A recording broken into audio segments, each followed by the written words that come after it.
Welcome back to my regular food blog. তো village food blog বলতেও পারেন, কারণ আমি এখন তো গ্রামের দিকে চলে এসেছি। সামার ভ্যাকেশনে আমার বাচ্চাদের ছুটি ছিল, তাই আমি গ্রামের দিকে এসেছি আজকে। তো এখানে আমি বেশ কয়েকদিন হলে চলে এসেছি। আমি কয়েকটা মানে খাবার ভিডিও আমি শেয়ারও করেছি। তো আজকে কাটবো, মানে এখানে কাটছি কাঁঠাল। তো ওই কাঁঠাল মানে এঁচোড়, মানে পাকেনি এখনও, তো এঁচোড়টাকে আজকে রান্না করব। আমরা বাগানে গেছিলাম না, বাগান থেকেই এই এঁচোড়গুলো নিয়ে এসেছি। টোটাল 3খানা, মানে সব মিলে 3খানা এঁচোড় এনেছি আমরা। কিন্তু আজকে সবগুলি কাটবো, কারণ আমাদের ফ্যামিলি মেম্বার্স অনেক, জয়েন্ট ফ্যামিলি, তো অনেক লোক আছে, তো 3টে কাঁঠাল মানে 3টে এঁচোড়ই লেগে যাবে। তো কাঁঠাল আজকে দিদা আমার দিদা কাটছেন, আমার মা কাটছেন, সঙ্গে আমার মামিরাও আছে, সবাই মিলে বসেছে। কেউ কাটছেন, কেউ ছাড়াচ্ছেন, কেউ আবার দানাগুলো ছাড়াচ্ছেন। তো এখানে আমি দেখেছি, আমি কলকাতাতে যখন থাকতাম তখন আমি দেখেছি যে যখন এঁচোড় মানে দানা হয়নি, ছোট ছোট এঁচোড় হয়েছে, তাতেই ওরা না কেটে মানে রান্না করে খায়। বাট কিন্তু আমাদের গ্রামের কি হয়, দানা যদি না হয় না, ওই এঁচোড়টা কেউ খেতে চায় না। তো এখানে দানা হতে হবে, তাহলেই সেই এঁচোড়টা রান্না করে খাবে। দেখুন ছালগুলো, আপনারা তো যারা খান তারা জানেনই। উপরে ছালটা সরিয়ে নেবে, দিয়ে এই যে দানাটাকে সরিয়ে বার করে নেওয়া হবে। এইবার দানাটার উপরে দেখবেন একটা ব্রাউন কালারের মতন কভারিং থাকে, ওই কভারটা কিন্তু ফেলে দিতে হয়। ওইটা না ফেললে কী হবে, ওইভাবে যদি রান্না হয় তাহলে কী হবে, পেট ব্যথা করবে। তো এখানে ওগুলোই করছে। আর সঙ্গে আপনারা অনেক কিছু ব্যাকগ্রাউন্ড মিউজিকও পাবেন, কারণ এখানে না সবসময় এত লোক, মানে আমি কখনোই খালি পাই না। হয় বাচ্চারা চলে আসছে, কিংবা দিদারা সবাই মিলে গল্প করছে, আমার মামিরা সবাই মিলে গল্প করছে, বৌদিরা গল্প করছে। তো সবসময় দিদি, জামাইবাবু এরা সবসময় থাকে। মানে বুঝতেই পারছেন, জয়েন্ট ফ্যামিলিতে প্রচুর লোক হয়, তা আলাদা পাওয়া মুশকিল এখানে। আর আমি যদি আলাদা দরজা বন্ধ করে যদি আমি এটা ভিডিওটা করি, ওটা খুব বাজে দেখায়। শহরে এসব হয়, কিন্তু এখানে এসব ওরকম হয় না, আমরা এরকম করতে পারি না। তো আমাদের এরকম দরজা বন্ধ করে কিছুই করতে পারি না, আমাকে দরজা খুলেই করতে হবে।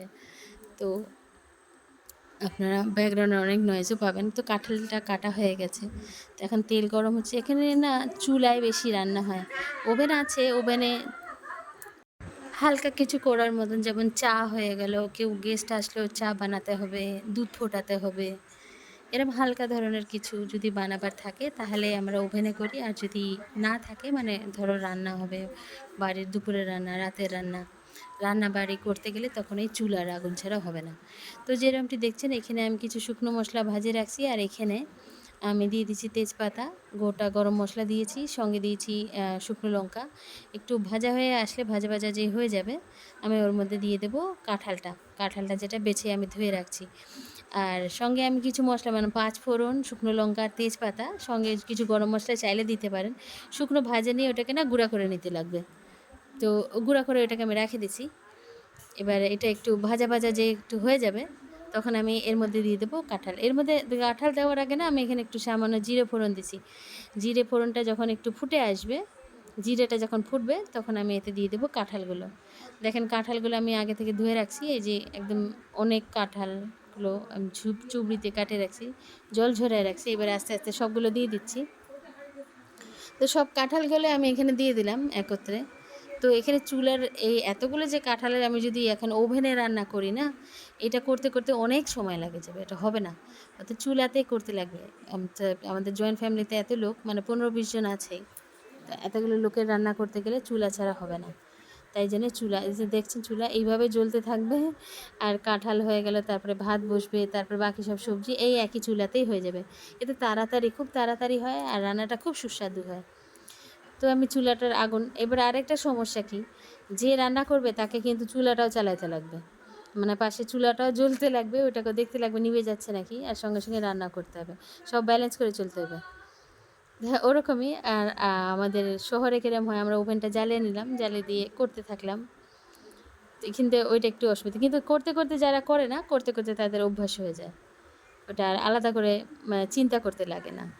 তো দেখেন এখানে আমার এইভাবে কাঁঠালটাকে আমি একটু না ভাজা ভাজা করে নিচ্ছি। এই দেখুন ব্যাকগ্রাউন্ডে কত চেঁচাচ্ছে আমার বৌদিগুলা। এবার এখানে যখন এবার একটু নুন দিয়ে দেবো, এর মধ্যে নুন দিয়ে দিলাম, লবণ, নুন দিয়ে দিলাম। এবার একটু নাড়াচাড়া হয়ে গেলে এর মধ্যে দিয়ে দেবো হলুদ গুঁড়া। হলুদ গুঁড়ো দিয়ে এই কাঁঠালটাকে একটু ভালো করে ভেজে নেব। এটা যখন একটু ভাজা ভাজা হয়ে যাবে না, ভাজা ভাজা হয়ে গেলে তারপরে আমি এর মধ্যে বাকি মশলাগুলো দেবো। তো এখানে এখন ভাজা করছি, এখন হলুদ তো দিয়ে দিছি, নুন দিছি, সরি লবণ দিছি, লবণ দেওয়ার পরে এবার হলুদটা দেওয়ার বাকি আছে। তো হলুদ আনতে গেছে।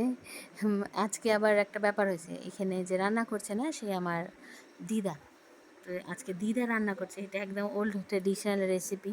তো কি হয় না, আগেকার দিনের লোকেরা বেশি মশলা দিতেন না, শুধু মানে সবজি যেটা আছে সবজিটাই রান্না করতেন। নুন হলুদ দিলে আর একটু ঝাল দেবেন, মানে লঙ্কা, ব্যাস এতেই রান্না হয়ে যায়। তো আগেকার দিনে বেশি মশলা দিতেন না, কিন্তু ওতে না এমনি যখন বানায় ও তো খেতে খুব সুন্দর লাগে। আমরা আজকাল কত রকম মশলা নানা রকম দিই, আগেকার দিনে অত আমার দিদা তো অত মশলা দেয় না। যাই দেখি এবার এইটা যেটা রান্না আমরা খেতে খুবই সুস্বাদু হবে, আর তেলও বেশি লাগে না, আর খেতে খুবই ভালো লাগে। তো এবার দেখুন আমার চুলাটা ভালো করে জ্বালা নিয়েছি, আমি চুলার পাশে আমিই বসে আছি, আমি মাঝে মাঝেও ছুঁড়ে দিচ্ছি একটু আগুনটা যাতে হয়। দেখুন আগুনটা পুরো বাইরে, আমি এটাতে আবার রান্না করতে পারি না। এর মধ্যে এবার হলুদ দেওয়া হলো, কারণ সাইড দিয়ে এত আগুন বেরোচ্ছে, আমি এটা করতে পারি না, আমার হাতে আগুন লেগে যায়। তো এর মধ্যে এবার একটু দিদা জল দিয়ে দিল, এবার জলটা দিয়ে ভালো করে পুরো সবজিটাকে নাড়াচাড়া করে নেবে। নাড়াচাড়া হয়ে গেলে তখন এটাকে একটু ঢাকা দিয়ে সিদ্ধ করতে দেবে, মানে এটা ভালো করে সিদ্ধ করে নেবে যাতে এঁচড়গুলো না খুব ভালো করে গলে যায়। তো এখানে আমাদের কুকিং টাইম 5 থেকে 10 মিনিট, না একটু বেশিক্ষণ করবো, 15 মিনিট মতন করব, যাতে এঁচড়গুলো খুব ভালোভাবে গলে যায়। তো আবার দেখা হচ্ছে 10 থেকে 15 মিনিটের মতন, নাহলে ভিডিওটা না অনেক বেশি লম্বা হয়ে যাবে। 10 থেকে 15 মিনিট হয়ে গেছে, ঢাকাটা এবার আমরা খুলে নিয়েছি, একটু অন্ধকার হচ্ছে এখানে বারবার। তো ঢাকাটা খুলে নিয়েছি, দেখো এখানে দেখুন, এখানে জলটা না খুব শুকিয়ে এসছে, তাই আমি আরেকটু এতে জল দিয়ে দিলাম। আর এর মধ্যে আমার একটু মিস হয়ে গেছে, আমি যে মশলাটা গুঁড়ো করে রেখেছিলাম সেই মশলাটাও আমি এখানে দিয়ে দিয়েছি। এবার মশলাটার সঙ্গে না এই এঁচোড়টাকে খুব ভালো করে কষে নিতে লাগবে। হ্যাঁ, এঁচোড় বলে রাখি, আমার দিদা বলেন কি এঁচোড় খুব বেশি করে কষতে লাগে, বেশি করে যদি এঁচোড়টাকে না কষা হয় না এঁচোড়ের টেস্টটা খুব ভালোভাবে আসতে পারে না। তো এটাকে খুব ভালো করে কষে নিতে লাগে, যেমন খাসি মাংস বেশি করে কষতে হয়, ঠিক সেরকম এটাকে এরা আরেকটা নামও আছে, এটাকে গাছ খাসিও বলা হয়। আপনাদের ওখানে কি বলে আমাকে কমেন্ট করে নিশ্চয়ই জানাবেন। তো আমার তো সব জিনিসগুলো কি সুন্দর লাগছে, এই যে চুলার আগুনটাও আমাকে কি ভালো লাগছে, এত সুন্দরভাবে রান্না, দেখতে অসাধারণ লাগছে, এটা একটা আলাদা এক্সপিরিয়েন্স। আমরা যখনই আসি এখানে চুলার আগুনের রান্না করাই খাবার খাই, আর খেতে খুব সুস্বাদু হয়। অন্যান্য আমি এর দেখে নিয়েছি, আমরা যখন গ্যাসেও করেছি তার একটা অন্য টেস্ট আসে, আর যখন চুলায় করা হয় তখন একটা অন্য টেস্ট আসে। তো এটা এরমভাবে কষে যেতে হবে, কষতে কষতে দেখবেন এই তরকারিটা একটু না ভাজা ভাজা টাইপের, মানে জলটা পুরো শুকিয়ে যাবে। তো কী হবে, যদি জল এটা কষতে আমাকে 10 থেকে 15 মিনিট মতনই আমি এটাকে নিয়ে কষবো। কষতে কষতে দেখবেন প্রথম কথা তো আগে সবজিটা গলে যাবে, যদি দেখেন না গলছে তাহলে আবারও আরেকবার ঢাকা দিয়ে দেবেন 10 থেকে 15 মিনিটের মতন, যতটা লাগে 5-10 মিনিট যদি হয় তাহলেও ভালো। আবার ঢাকা দিয়ে সেদ্ধ করবেন, সেদ্ধটা যখন হয়ে যাবে তারপরে এটাকে কষিয়ে নিতে হবে ভালো করে কষে। এবার যদি এটা আপনি শুকনো রুটির সঙ্গে যদি শুকনো খেতে চান তাহলে আর জল দেবেন না, কষে কাষে ভালো করে লাস্টে নুনটা লবণটা একটু দেখে নেবেন, আর উপর থেকে একটু গরম মশলা না দিলেও চলে, দিতেও পারেন, দিয়ে ভালো করে মিক্স করে ভাজা ভাজা করে নামিয়ে নেবেন, ওটা খেতে খুব ভালো লাগে। যদি এটা ঝোল করতে চান তাহলে এটাতে সামান্য একটু জল দিতে লাগবে একদম শেষের দিকে, তাহলে যতটা ঝোল খাবেন সেই হিসাবে জল দেবেন, দিয়ে এটাকে ফুটিয়ে নেবেন। আর লাস্টে একটু গরম মশলা, এটা অপশনাল, দিতেও পারেন, চাইলে নাও দিতে পারেন। কিন্তু আজকে আমি যেটা করব সেটা হচ্ছে আমি একটু না মাখো মাখো করব, না ঝোল হবে না খুব ভাজা ভাজা হবে, কারণ আজকের মেনুতে আছে ডাল। তো ডালের সঙ্গে, তো ডাল আছে বলে এটাকে অত ঝোল আমরা করব না।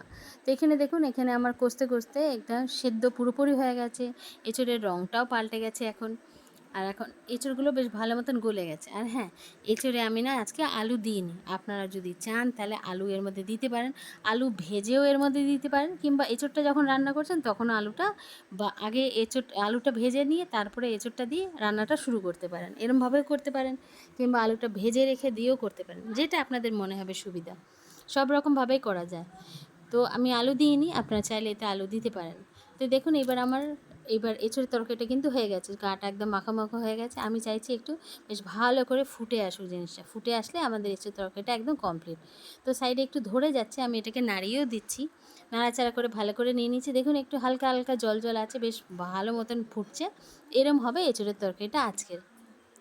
তা আজকের রেসিপি ভিলেজ স্টাইলে এঁচোড়ের তরকারি আমার দিদার রান্না। আপনাদের কেমন লাগলো আমাকে কমেন্ট করে জানাতে একদম ভুলবেন না। যদি ভালো লাগে তো একটা লাইক নিশ্চয়ই করে দেবেন, যেটা আমাদের মোটিভেট করে নতুন নতুন ভিডিও আনার জন্যে। বলতে বলতে আমার এঁচোড়ের কিংবা কাঁঠালের তরকারিটা রান্না অলরেডি হয়ে গেল। দিদা এখনও নেড়ে যাচ্ছে যাতে এটা পুরোপুরি ভালোভাবে ফুল বয়েল এসে যায়। তো আজকের রান্না একদমই কমপ্লিট। আজকের জন্য এখানেই রাখছি, আবার দেখা হবে নতুন একটা ফুড ব্লগে। Till then bye bye and take care.